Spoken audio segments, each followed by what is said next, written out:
Assalamualaikum warahmatullahi wabarakatuh. Bismillahirrahmanirrahim. Alhamdulillahi wa kafa. Wassalatu wassalamu ala sayyidina Muhammadinil Mustafa wa ala alihi wa sahbihi ahli sidqi wal wafa. Amma ba'du. Anak-anakku sekalian, sebelum kita memulai pembelajaran pendidikan agama Islam dan budi pekerti pelajaran 2, yaitu tentang hari kiamat, terlebih dahulu marilah kita panjatkan puji syukur kita kehadirat Allah Subhanahu wa ta'ala, yang mana atas rahmat dan nikmatnya kita senantiasa diberi kesehatan oleh Allah Subhanahu wa ta'ala. Dan semoga seluruh keluarga besar UPTD Satuan Pendidikan SDN Marawan 5, baik para guru, para siswa, semua siswa, siswi, terus orang tua, senantiasa diberikan kesehatan oleh Allah Subhanahu wa ta'ala. Salawat beserta salam semoga selalu tercurah limpahkan kehadirat junjungan kita Nabi besar Muhammad sallallahu alaihi wasallam, yang mana atas bimbingan beliau kita semua senantiasa diberi petunjuk oleh Allah Subhanahu wa ta'ala kepada jalan yang benar, yaitu ad-dinul haq, agama Islam yang kita anut ini. Baiklah anak-anakku sekalian, kemarin sudah saya share materi tentang hari kiamat, beriman kepada hari kiamat. Terus muncullah tanda tanya yang besar di dalam benak kita tentang hari kiamat. Kiamat itu apa sih?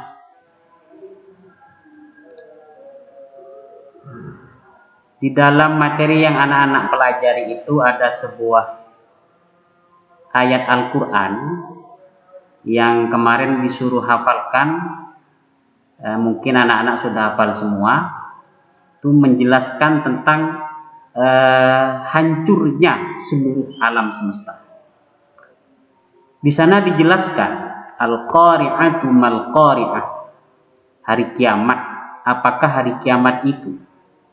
Wa ma adraka mal qari'ah, dan tahukah kamu Muhammad apakah hari kiamat itu? Yauma yakunun nasu kal farashil mabthuth, pada hari itu manusia seperti laron yang berterbangan. Seperti laron yang berterbangan artinya manusia itu di waktu itu dihantam-hantamkan oleh angin, karena angin di waktu itu angin tufan. Kalau tidak keliru, pada hari kiamat itu Allah menurunkan angin tufan yang begitu dahsyat. Bahkan Nabi pernah mengatakan rumput pun ketika hari kiamat itu akan dibawa oleh angin, apalagi manusia. Wa takunul jibalu kal'ihnil manfush, dan gunung-gunung seperti bulu yang berterbangan. Gunung yang begitu besar itu karena dahsyatnya hari kiamat. Angin yang begitu besar pada hari kiamat itu, gunung-gunung seakan-akan begitu ringan. Maka dari itu anak-anak, kita selaku umat Islam dituntut untuk senantiasa beriman tentang terjadinya hari kiamat itu. Terus kapan hari kiamat itu terjadi? Hari kiamat itu terjadi ketika muncul tanda-tandanya. Tidak ada yang mengetahui kecuali Allah Subhanahu wa ta'ala. Makanya dari itu di dalam Al-Quran Allah menegaskan kul innama ilmuha indallah, atau di ayat lain kul innama ilmuha inda rabbi, bahwasanya hari kiamat itu, pengetahuan tentang hari kiamat itu hanya Allah yang tahu.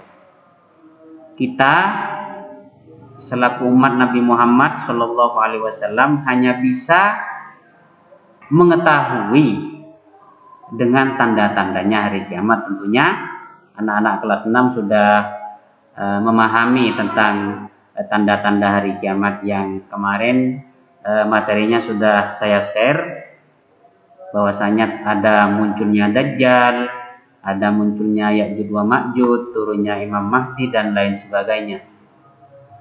Terus kita pada siang hari ini akan membahas tentang nama-nama lain tentang hari kiamat. Banyak siswa yang bertanya tentang nama lain hari kiamat. Ada Yaumul Hasroh. Yaumul Hasroh itu adalah hari penyesalan, yang mana semua manusia pada hari kiamat itu akan menyesal. Menyesal kenapa, Pak Guru? Menyesal karena amal baiknya terlalu sedikit. Jadi kepercayaan kita itu terhadap hari kiamat menjadi kontrol terhadap kita, supaya kita senantiasa memperbaiki amal kita untuk bekal kita sendiri kelak pada hari kiamat. Kenapa? Karena semua amal kita, baik itu baik dan buruk, itu akan mendapatkan balasan dari Allah Subhanahu wa Ta'ala. Makanya di dalam surat Al-Qari'ah yang anak-anak hafalkan kemarin, itu ada penutup ayat, fa amma man saqulat mawazinuhu fahuwa fi 'isyatir radiyah.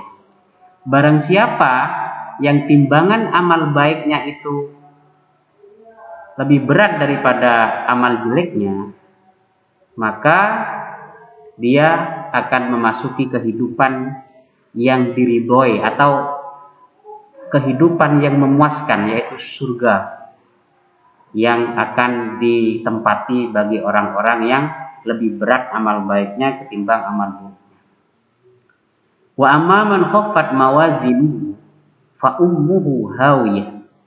Dan barang siapa yang amal baiknya itu lebih ringan daripada amal jeleknya, fa ummuhu hawiyah, maka dia akan ditempatkan di neraka hawiyah.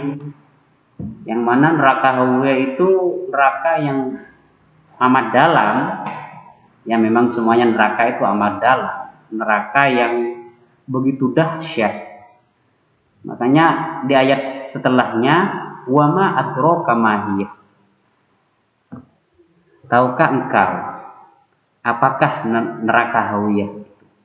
Neraka hawiyah adalah api yang sangat panas. Tentunya neraka itu anak-anak, panasnya itu Nabi Muhammad pernah menjelaskan, inna narakum hadza juz'un min sab'ina juz'an minan nar.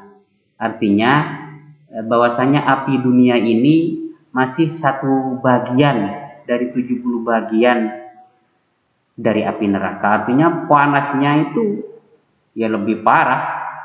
Semoga kita tidak ditempatkan di neraka oleh Allah Subhanahu wa Ta'ala. Nauzubillahi min dzalik. Baik, kita teruskan. Ada Yaumul Ba'ats. Yaumul Ba'ats itu adalah hari kebangkitan. Hari di mana manusia setelah mati itu akan dibangkitkan pada hari kiamat. Artinya prosesnya begini. Seluruh alam itu hancur semuanya, langit dan bumi hancur. Bumi ini bagaikan lantai, kata Nabi Muhammad SAW, sabda Nabi Muhammad SAW, bahwasanya bumi ini ketika pada hari kiamat itu seperti lantai yang rata. Setelah itu, setelah bumi bagaikan lantai yang rata, semua manusia akan dibangkitkan dari tanah. Nah, makanya hari kiamat dinamakan Yaumul Ba'ats. Artinya manusia hidup kembali, dihidupkan kembali oleh Allah Subhanahu wa Ta'ala.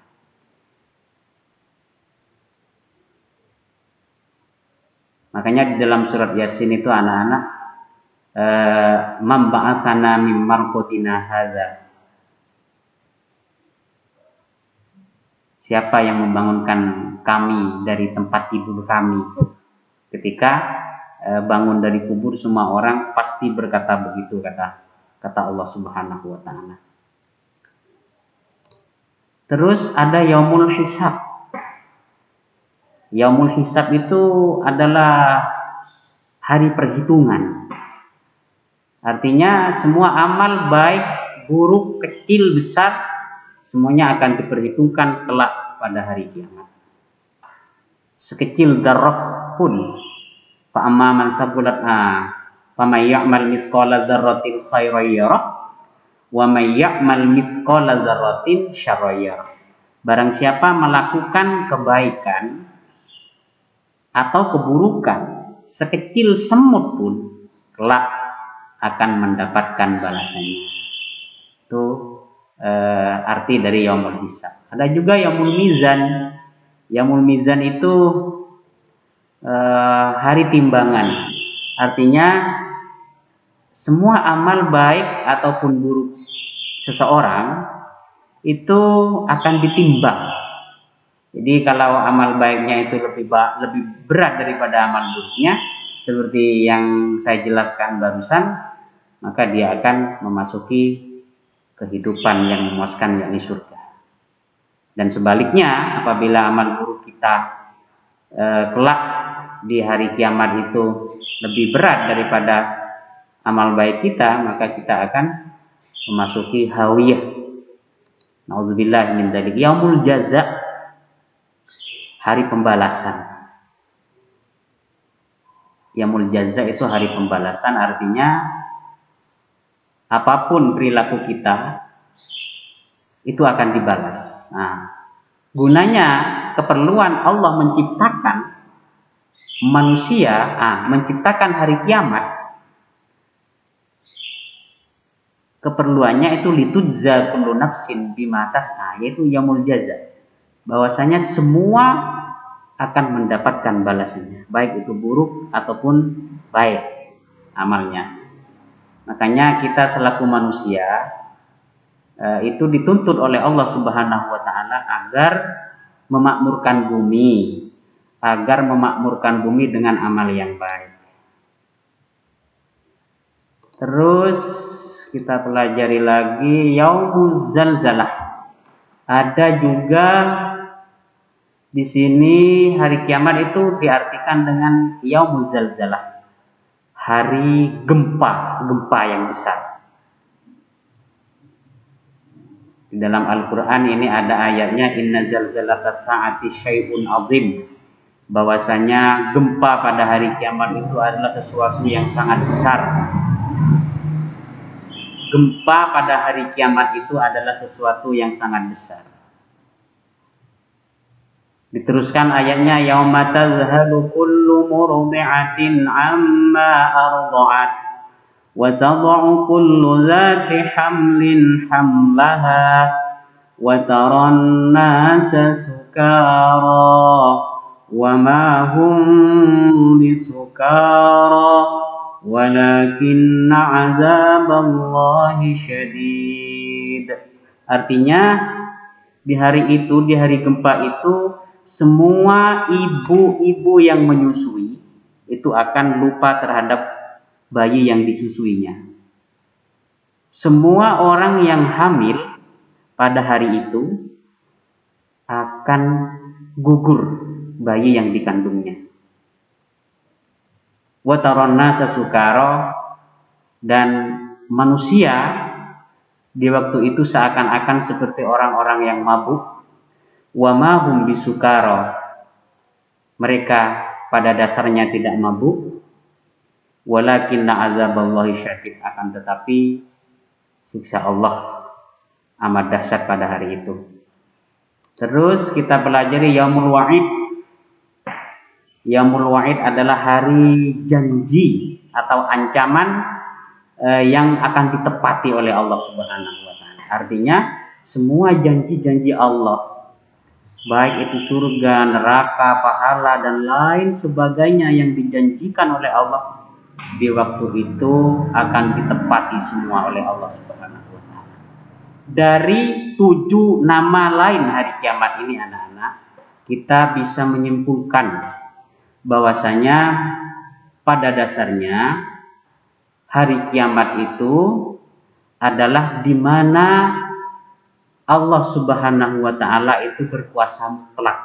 Artinya manusia di waktu itu di bawah kekuasaan Allah langsung. Artinya manusia tidak berdaya pada hari itu, karena yang berkuasa mutlak itu hanya Allah. Makanya dalam surah Al-Fatihah, anak-anak, Allah menjelaskan Maliki Yaumiddin. Dialah yang menguasai hari pembalasan. Kalau bukan hari pembalasan, Pak Guru, apakah Allah juga menguasai? Iya. Di dunia ini Allah juga berkuasa, akan tetapi banyak manusia yang tidak meyakini akan kekuasaan Allah. Akan tetapi pada hari kiamat kelak, semua manusia itu takut kepada Allah Subhanahu wa Ta'ala. Bahkan Allah menjelaskan di dalam Al-Quran, la tasma'u illa hamsa, bahwasanya ketika dikumpulkan di padang mahsyar, itu manusia tidak berani berbicara kecuali berbisik-bisik. Makanya kekuasaan Allah pada hari itu amatlah mutlak. Maka dari itu, mengambil pelajaran pada hari ini, kita harus berperilaku baik. Baik itu di dalam agama atau menjalin hubungan dengan Allah Subhanahu wa Ta'ala dengan rajin ibadah dan sebagainya, atau menjalin hubungan sesama manusia secara sosial. Kita harus baik terhadap tetangga, orang tua, tetangga, ya teman, dan lain sebagainya. Kita harus baik.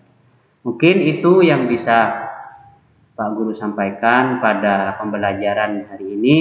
Semoga bermanfaat, dan apabila ada tutur kata yang salah, mohon maaf yang sebesar-besarnya. Wallahul muwaffiq ila aqwamit thoriq. Wassalamualaikum warahmatullahi wabarakatuh.